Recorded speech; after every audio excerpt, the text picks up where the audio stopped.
Before we dive in, I want to let you know that this episode is brought to you by Pin Generator, the Pinterest marketing tool that saves you tons of time creating and scheduling pins. You can put any URL into Pin Generator and it will generate pins for you using the images and content from that particular URL. And best of all, you can create your own dynamic templates to suit your brand perfectly. Check out Pin Generator's awesome AI features that make creating unique Pinterest content a breeze. Use the code SPM and get 20% off any of the plans this week only. Hey there, welcome back to another episode of the Simple Pin podcast. Today we are going to be talking with Jamielyn Nye of iHeartNaptime about what it's like to have 4 million followers on Pinterest. It is really easy to see people with millions of followers on a platform and think they hit the easy button. They can just coast in marketing nirvana on whatever platform they have. But that might not be the case. To tell us the story of what it's like to have 4 million followers, I wanted to interview Jamielyn about that experience. She's been on Pinterest from the beginning. So is it really all roses and sunshine like everybody anticipates it will be? What's her story been and what is it currently like today? So with that, let's dive into my interview with Jamielyn. Jamielyn, welcome to the Simple Pin podcast. I'm so happy to be here. Thank you for having me.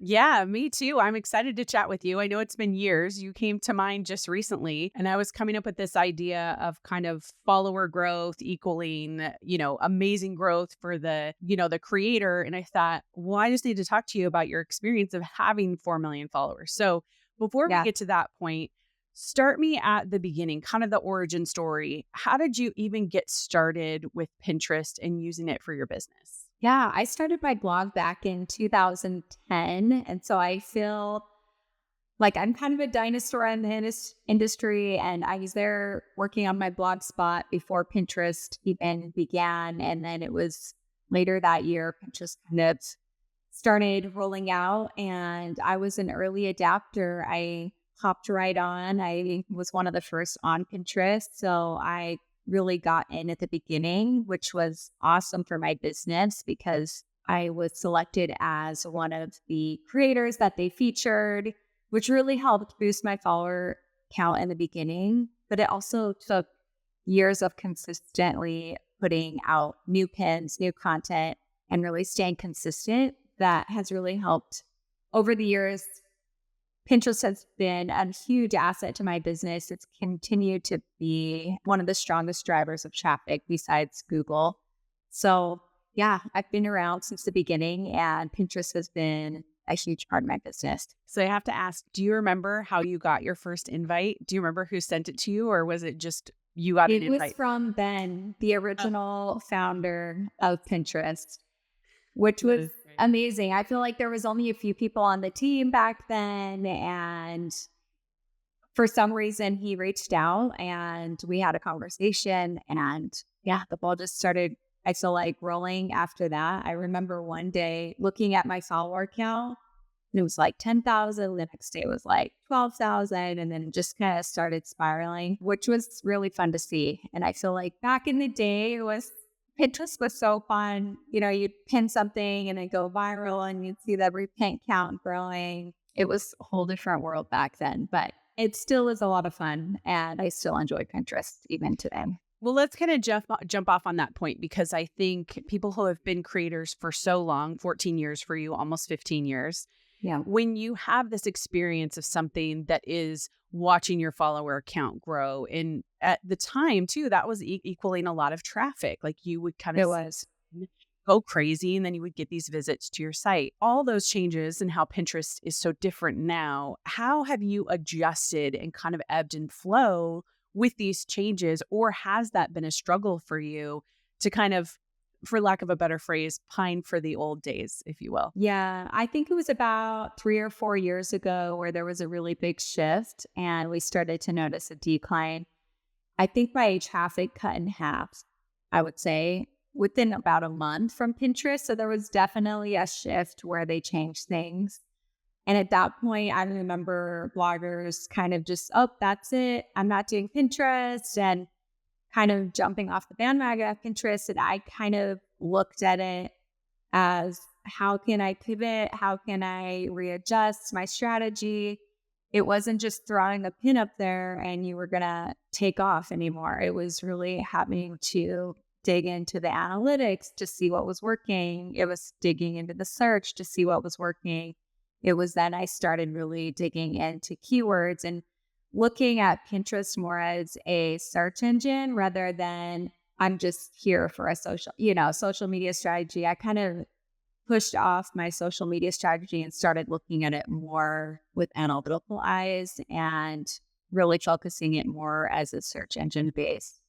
Kind of like I do with Google, the same kind of strategy I'm doing with Google, I'm doing with Pinterest. Okay. So really remaining focus on data overall. Yeah. And do you feel like in that data focus, because there's this idea of groupthink, right? And when you see all of your colleagues saying, I'm done with Pinterest, I am out of here, was there a temptation to kind of like follow the crowd? Or for you, was this moment of saying, I don't think I'm going to give this up? And then, you say, I'm going to switch strategies. Or did you have that temptation to kind of go with the groupthink to say, well, maybe I should give it up? I think there is always that temptation when there's, hundreds of bloggers kind of chatting in Facebook groups. And I feel like you just have to step away from the chatter and really think about what's right for your business. And Pinterest, it's not a quick win. And so I think for a lot of bloggers, it's hard because it's a long-term strategy. And so if you're putting out Halloween content right now, you're probably not going to reap the benefits until next Halloween. And so I think just taking a step back and for me to realize, okay, do I want my Halloween content this year to perform next year? I'm going to have to do the work now and really just take a step back and realize it's not going to go viral overnight. Like it's just not how Pinterest works anymore. And so for me, I never really was willing to walk away because Pinterest was such a huge asset in my business. And so it was more for me always about just pivoting with the trends and seeing how it, and I have over the years tried the different trends and different, tools they've come out with, but I have to look always back at the data, like what's really working, what's the ROI, and what worked last year may not work this year, but let's just keep consistently putting out good content. And I feel like that eventually you'll get rewarded for that. Yes, 100% agree with that. So let's go back. Let's go back to just between 2010 and 2014, because I feel like that time frame was when followers did matter, right? Because the more followers you had, the more traffic you had. Tell me about that growth journey. Like, what was it like? I'm assuming you hit 1 million followers during that phase. If not, kind of walk me through that excitement of just seeing the follower growth during that time. It was honestly a thrill, I feel like, because I feel like Facebook was kind of slow at the time. Everyone was kind of jumping on the Facebook bandwagon and that was kind of stagnant. And then Pinterest came and I remember talking with a few friends that were also in the program and we would just send each other screenshots like, is this real? And I feel like it was fun. It was really an exciting time, but at the same time, it also made me more excited to create new content for my followers because I would see one thing take off and then I'm like, how can I recreate and spin that to create another viral? And so I feel like I was at the top of my creative game back then because I was kind of leading, just different ideas and things that worked back then. Unfortunately, I feel like don't work now, but it was an exciting time and I feel honored that I was a part of it. And I do feel like now followers definitely do not matter as much as they used to. I think it's more about being found and creating good, solid keywords that people can find you through search. But I think, there's always the number game because people look at, the numbers on your accounts. But I always tell new bloggers that are asking me about Pinterest strategy that you can still grow your Pinterest traffic without a following. It's not really about the numbers anymore. Yeah. Do you still look at the numbers? Is there a part of you that kind of checks it out every once in a while? Or have you kind of completely pushed it out of your mind? I still track. I feel like at the end of the month, just as part of my routine for my business, I still track.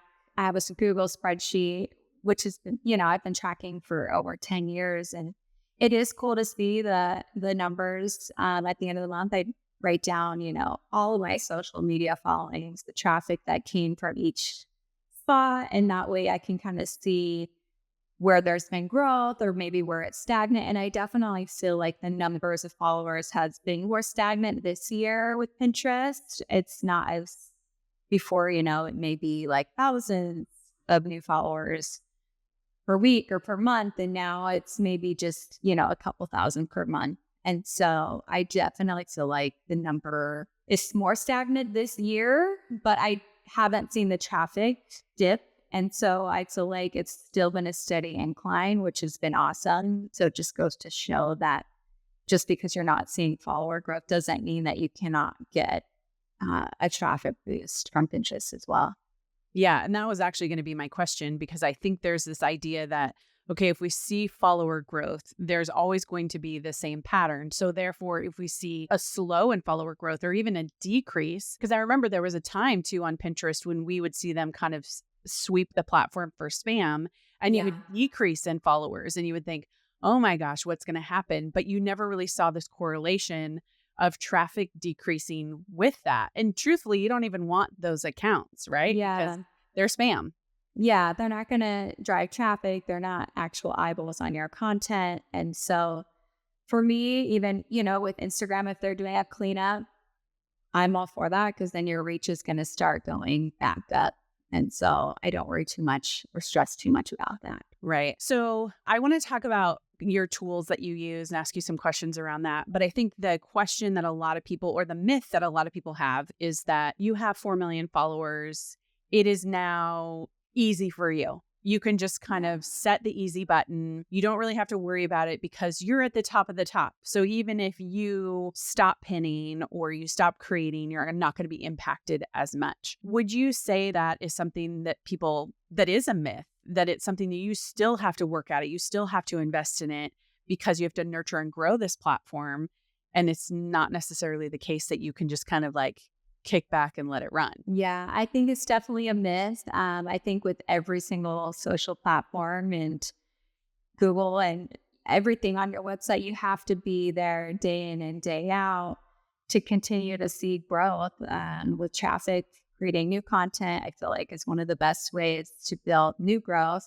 But also, I feel like just looking back at my old content, I have to constantly be in there analyzing. And I do personally still get on Pinterest every morning and I pin a few pins. I go into my analytics. I see what's trending. I'll repin maybe 5 to 10 pins just from trending in my analytics. And I've done that consistently for years. And I feel like if I were to stop, things would start to go down. And there have been times, during the past 10 years when I've had babies or we've moved and I kind of took a month or two off and I did see the numbers start to decline. So it's definitely a long game strategy. I feel like it doesn't take much time though. It's really not hard to maintain your Pinterest account, because if you're in that for 5 minutes per day, it's just part of my morning routine. I just hop in, 5 to 10 minutes per day. And then I also have my team who's creating new pins and new content to put out. But I do feel like there's something to say about going on as an actual pinner and just scrolling through your feed, pinning as a regular pinner would. I think that's really beneficial to any healthy account. Yeah. And I also agree that you get to see what is actually trending out there. You get to get ideas. And I imagine as you scroll through the platform, you think of things like, oh, I could create that, or I could do this, or whatever it is. And you also get to see the changes on the platform, the things that Pinterest is integrated into, whether it's shopping or anything like that, because they're definitely growing in that area. So I love that call out. It is nice to see when you're scrolling what kind of pins they're featuring in the feed, whether it's, sometimes I notice they're featuring a lot of just images without text. Sometimes it's the collages, sometimes it's more video. And I do feel like that kind of ebbs and flows with whatever their algorithm is at, the moment.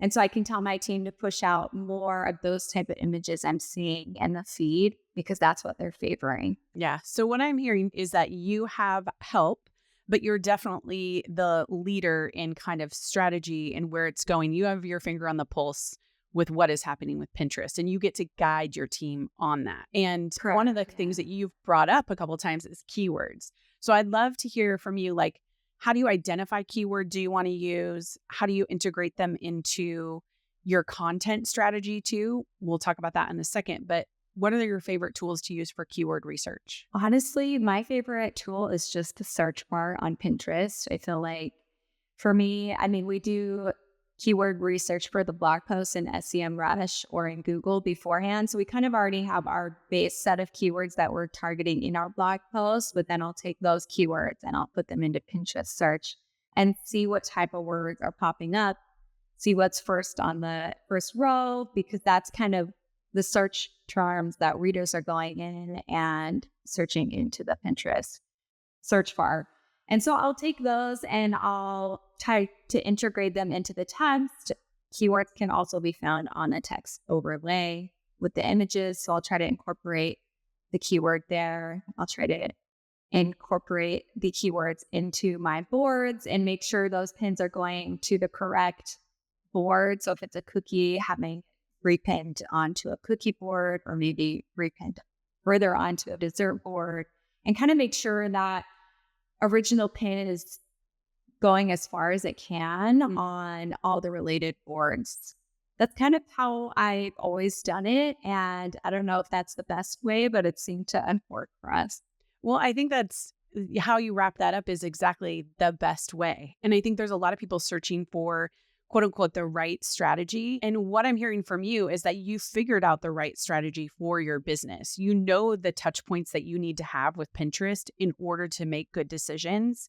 And I will tell people all day long, that is the best strategy, to let your data guide you, to let the keywords guide you for your industry, because it's very much unique to you, because you're targeting a certain type of person, a type of searcher, and that's not what somebody else is searching. So even what you said about getting up in the morning and going through and pinning a few things, paying attention to patterns, that's the strategy right there. And nobody could really come in and say, you should do this differently, because you know it so well. And you know the data and you know kind of these slight tweaks that you need to make. So I think your strategy sounds amazing because you're letting the data and what you know about your people really guide you through that. Yeah. And I think for every business, it's going to be different and everyone has different goals with their business. Someone that's selling product may have a completely different strategy. So I think it is all about getting in there as an actual user, figuring out how that user is searching for your product or your website or recipes, whatever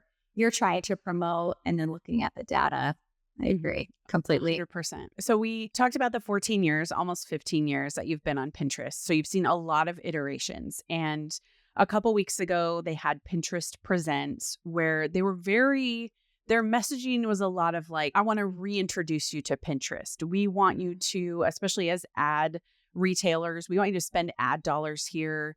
We know it's been tough, but we're ready for you. And what's your thoughts on Pinterest and how they're moving forward, integrating both shopping and content? Your perspective really as a content creator. I think it's tough because I know bloggers are frustrated. They're seeing ads on their pins, but they have to make money somehow. So I don't blame them for doing that. And I have ads on my website. It's just part of the game. And so I think I don't focus or stress too much on that. I know I've talked with Pinterest recently, and I do know that they are listening to the creators more now than they ever have. And so I think that's positive feedback that they are trying to really listen, because I think they're realizing without the creators, there is no Pinterest, and we are the ones that are really funneling the content into their platform. And I think they are realizing that, and they're wanting to work with us and help us grow. And so I think after a conversation last month with them, I feel positive about the future and where they're going. I'm excited to see where it's going next year. Yeah, I agree. I think it's one of those things where, as you said before, like a platform has to iterate, like it has to grow, it has to change, it has to make money. So I think they're making wise decisions based on what they know about their data and about their business model. So I'm super curious too. Have you ever waded into the waters of Pinterest ads for your business? Have you ever tested them out, or have you strictly been just organic? I haven't. I've strictly been organic, and I think that's mainly because I'm not trying to sell a product. I've always worried if I pay for ads, it may kind of, I don't know, mess with my organic reach. So I just haven't tested it, but that's not to say I wouldn't test it in the future. Right. That makes sense. Okay. Looking out, how close, I have to ask, are you to 5 million followers? I don't know. I haven't looked in a while, honestly. Let's Which that check. actually gives you perspective about followers. I know. And I feel like it's probably my internet's being slow. I don't think I'm super close yet. I feel like maybe by next year, we'll see.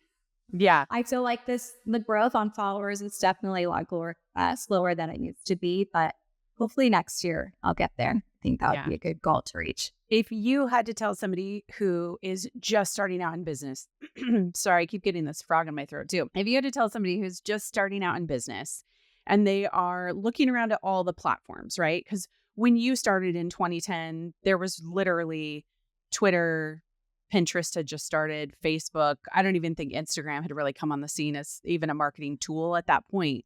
Yeah. And now we have tons of different options, right? And we talk about email marketing and SEO, and now we have TikTok. What would you tell them in regards to choosing Pinterest as a marketing tool for their business? Would you tell them to wade into the waters? Would you tell them to choose something else now that you've probably already explored all of those other platforms as well? What piece of advice would you give to them if they're just starting a content business in 2024? I would definitely recommend hopping on Pinterest. I feel like you have to look at it as a long-term strategy. It's not going to give you the instant wins and the instant gratification that maybe going viral on a reel on Instagram would or TikTok. But I was talking to a new blogger the other day and I told her, if you're already creating the content for your website, at the very least, just hit pin image. At the very least, just get your image onto Pinterest. If you're already creating a video for Instagram or TikTok, at the very least, just upload that same video onto Pinterest. It's only going to take you 1 more minute. You know what I mean? And so at the very least, let's just get that content you've already created onto the platform. And then when you can start seeing data on what kind of content is already working and ranking, you can start really tapping into creating specific pin collages. And it really is so easy to do in Canva. I feel like there are free templates out there that you can drag and drop your images and then just upload them straight to Pinterest, that it really won't take you that much longer. And it's just a whole new set of audience to reach the content. And if you're wanting to get traffic to your website, I feel like it's one of the best ways long term with any social media platform. Facebook, the traffic dies off after the post dies. So, it may take a day or two of traffic that you're sending traffic. Instagram, you may get a day of traffic. Pinterest, I am still getting hundreds of thousands of page views from pins that I pinned 5 years ago. And so it's just a really great strategy long term because you'll continue to reap the benefits year after year. Yeah. 100% agree that it's in that search and discovery, right? That it's the not about you platform, which is really actually refreshing, right? Whereas a lot of the other platforms, you have to spend so much of your energy to connect with the audience, to build your personal brand, to build these things. And Pinterest takes so much less time. So like you stated, the barrier to entry is very low. Just pin an image, just get into that groove, and then it will be really growing from there. And you have you have that pin out there. It's going to be out there forever. You just never know when it's going to hit, which is pretty cool. And it may take 3 months to hit. It may take 6 months to hit. It may take a year to hit. But it's cool to see that sometimes a pin I just saw in my analytics that something I pinned last year for Christmas is now taking off this year. And all of a sudden it's getting traffic and building traction. So it's exciting to see. And I think it's definitely worth your time just hopping on, even if it's for a minute or two every day. Yeah, 100% agree. Okay, so where can people go to connect with you, to follow along with your journey? Kind of see you from, I guess, the sidelines to kind of be encouraged, I would say, by your strategy, by what you're doing, where can they go to connect with you or ask any follow-up questions? Yeah, my Pinterest account is just iHeartNapTime, and I'm iHeartNapTime on Instagram. That's probably the easiest place to reach me. And then my website is iHeartNapTime.net. Yeah. Can you believe it that when you started, it's like nap time was a thing and now I know. it's My not? little guy was napping, and that's how it all began. And Right. now And I'm how old's like, your I little guy wish now? his, well, my oldest guy turned 16. So this was, he was a toddler Yeah. when it all began. It's crazy looking It's back. crazy. It is crazy too. And I think just like platforms change so much, we've changed so much, our business changes. And it's so important to ebb and flow and pay attention to the platforms that you're using and why you're using them and all those kinds of things. So thanks so much again for sharing your story with us today. It was really encouraging. I was really motivated just in hearing you getting on Pinterest every morning. That was an encouragement to me. So I'm going to start doing that more and more because I think I get disconnected from it. So thanks so much for sharing your story. Thanks for having me. It was awesome chatting with you.